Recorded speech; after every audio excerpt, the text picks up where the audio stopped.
when services are being taken away by councils, and people are really having to think how the local authority, how their local councils are going to spend their money, and they see that services change. And one of the things they look at is all these empty shops. I think people are going to start getting a bit more engaged into what is going on in their local community, and I think that people will start looking at planning consent, saying how are we going to benefit out of this? What is it going to do to our community? So one of the things about recessions and slowdowns is people actually start looking at how they spend their money. They change from just having loads of food in the fridge to just in time in their fridge. It's actually people look at how they stock their house, as businesses stock their house. So I think there's going to be some good housekeeping. It has to happen in the UK. It's happening at the moment at government level. It's happening at council level, and I think that's going to bring some benefits to the retail planning system as well. We'll come to the question in just 1 second, but Hugh, I'm quite interested in your perspective on this localism, the big society.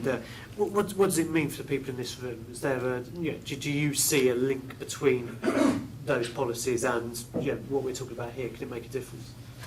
Yeah, I'm not a huge expert on the big society. I missed quite a lot of the coverage yesterday because I was out going local with some of our own coverage. But I guess if it encourages communities to keep that library open or initiate some form of community activity, then you could say that might be good for the retail environment, and maybe the big society can play into the whole issue of communities with empty shops, that there might be community groups who want to take over some of these premises and do something useful with them using big society, encouragement, big society bank money. I guess the challenge for the landlords is to be a bit more flexible, and I have been to places where local traders say they're all empty, those shops, and the landlord isn't interested in getting a new tenant other than at a much higher rent, which isn't forthcoming. I just wonder, I hope you don't mind, the BPF hosts me just throwing that challenge out to you all.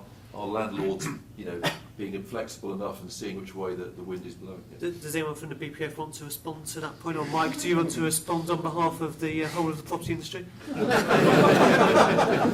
Absolutely. I think there is a case, actually, and if you look at shopping centres, there's always been a number of shops that are hidden round the back that have never been let.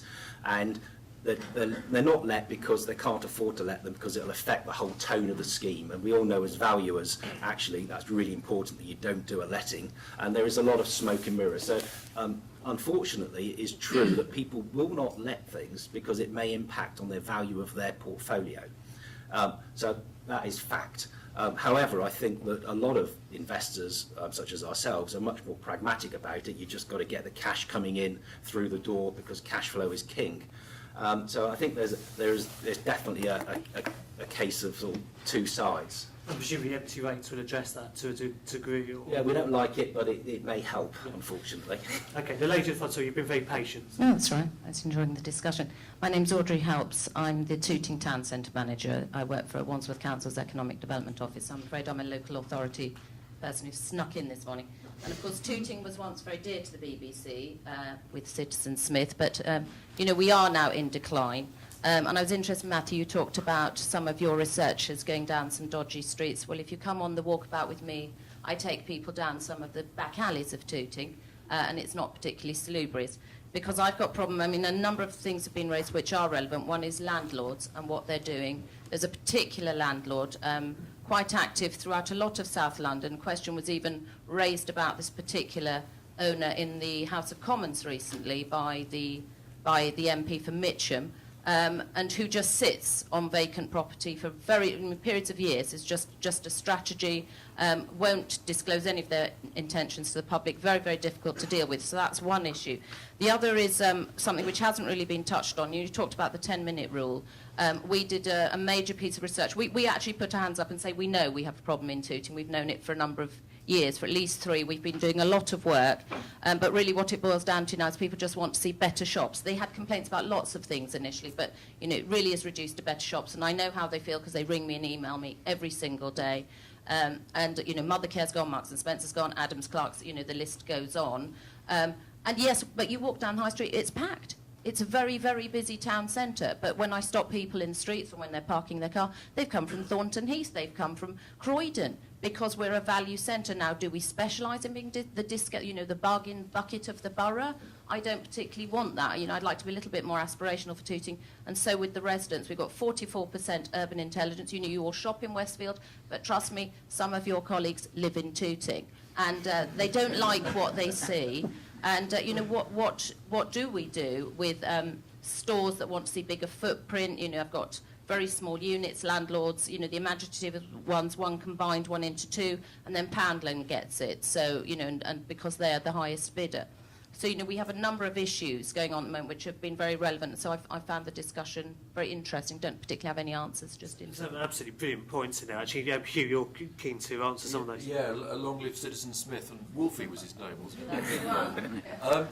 I haven't been to Tooting for a long time, but I'm sure you've advertised it very nicely, and I'll nip down. Two points quickly. I'm not sure that there's a problem if you want to boost your profile as a discounting centre. Why not? It's a bit like going to a factory village. Go to Tooting for bargains. That seems a perfectly reasonable thing to be pitching for. And I was just going to make a couple of points. It's interesting that East Ham and Kingsbury, two London boroughs, have very low vacancy rates. I was wondering, I don't know if Matthew's got a view on those. What are East Ham and Kingsbury doing, which others maybe aren't doing? I live in Brent, actually, and go up to the Kilburn High Road now and again. And there are a lot of people there, rather like what you said. There's a lot of people there. They are spending money. There's a slight discount feel to some of the shops, but there are coffee shops which seem to be busy as well. It seems to be thriving. I would suggest, make the best of what you've got. Well, I think when people have moved into the area, because this is where they've had to move, because they've had to move down the Northern Line, that drift, they bought their family home in Tooting, they're high earners. They don't want their area associated with that, and every time another major retailer closes and I get a call, I know that what's underlying is you have just single-handedly knocked another 50 grand off the price of my house. I think that is underlying. People want to be associated with more cachet, with a little bit more prestige, that better matches. We have a massive mismatch between the demographic and the retail offer, and I don't know if that's happening in other centres. Neil, that's an interesting point of view. There is a residential specialist. That is an extraordinary disconnect because the residential population of Tooting is, it's like lots of people who travel up on the tube into the city or whatever. Yet actually M&S has chosen to move down the road to Collier's Wood, which is a less well-off area, but it has lots of car parking. Do you see that disconnected in a lot of places? Is there? I wonder if that's how much of that's to do with the economic cycle as well. To go on the panel and say where we all lived, but I used to live in Mill Hill up to a few months ago. When Woolworths closed down, Iceland opened.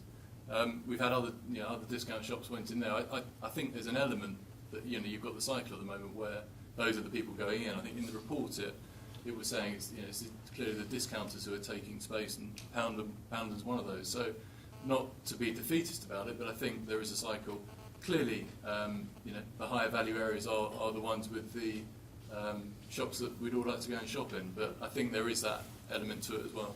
Matthew, an interesting point. Hugh just mentioned places like East Ham and Kingsbury with very low vacancy rates. Is that something to do with sort of very entrepreneurial ethnic businesses springing up there? Because they seem like very busy high street, but very different from the traditional UK high street. Yeah, I think in the major urban centres like London, you get either someone which, for example, Wimbledon will be very niche and sort of yummy mummy sort of centric, but you get other ones which are very ethnically diverse, and again, places like Brixton are quite similar in this in terms of, they're very much, if you want the greatest concentration of fishmongers in the country, it's not Grimsby, it's Electric Lane in Brixton.